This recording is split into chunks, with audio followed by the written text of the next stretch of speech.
Graham Hoyle, Chief Executive of the Association of Learning Providers.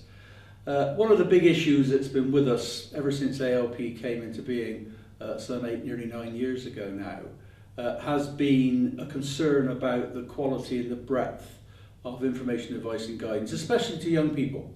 And a real concern that apprenticeships particularly, but what I generally call the vocational and the work-based route, has not been appropriately explained on a universal basis to young people whilst at school as they are trying to make up their minds about where their initial job stroke career direction should be going.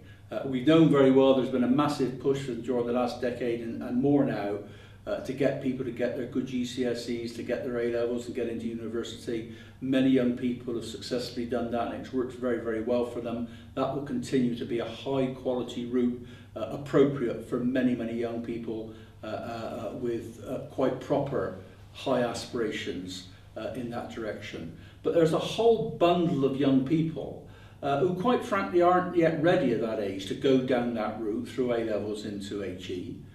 There's also young people who've got the capacity to do that, who actually would be better served by going down a different route, by going into the work-based route, maybe as early as 16, certainly at 18, and for many using an apprenticeship route as actually a way of getting paid while they learn and entering HE sponsored by their employers, and guess what, without the debts that they incur. Now that is a real opportunity which more and more young people really ought to know about and consider and will want to consider as we move into an era of 9,000 per annum fees from universities. Now, what worries me at the moment is that young people and their parents and advisors need to have a very clear understanding about the different routes they should be taken based on their abilities, their potential, their preferred and most effective learning modes, and too many of our young people are not getting that breadth of independent information.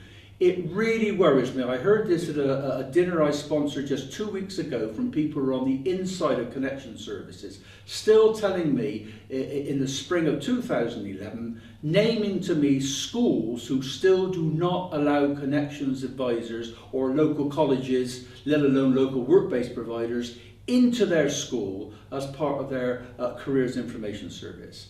That is an absolute disgrace. I was moaning and groaning about this in Gloucestershire 20 years ago when we were trying to tackle this, with some success I have to say. But to hear that here we are 20 years down the track to find out we've still got state-sponsored, state-run schools who are not availing all their youngsters of the full range of options is an absolute disgrace, I have to say, from people who purport to have the best interests of young people and pupils at the centre. What they say and what they do is incompatible. I feel quite angry about this, as I probably indicate. And what worries me now, not only have we still not cracked the fact that schools must give full, open, independent, unbiased, impartial information to all of their youngsters, whether they're going to stay on in their sixth form or not. We're doing it at a time, they're not really availing themselves of what's there. What's there is being cut back dramatically. Really serious concern at the moment that local authorities up and down the country, under understandable problems of budget cuts, absolutely understandable, not of their making, and we know where we all are in budgetary situations and the financial situation across the country. Local authorities are having to do this, an impossible task for many of them. But one thing seems to be an easy and almost universal hit are local career services and connection services. And the amount of money that government have actually offered many local authorities with the intention of it going into independent impartial guidance is being diverted away or cut back because of the financial situation. Now, I have total sympathy with the problem. I'm glad I'm not in the position to have to make those decisions. But I think it is quite right for us to say that however difficult it is, we can pass judgment on the end product. And it does seem to me at the present time quite wrong that we are as a nation cutting back dramatically on the funding we are giving to make sure that young people are properly informed to make what is going to be the first and often most critical step in their lifetime career or careers. We are just getting this wrong at the moment. And there's a certain irony here, a sad irony, that for many a long year, ALP and its members and many others have been arguing for an adult or an old age information advice and guidance service. And here we have a government and ministers, John Hayes in particular, who've come in with determination and enthusiasm to set up an all-age guidance service. He believes in it, the government believes in it, we support it to the hill.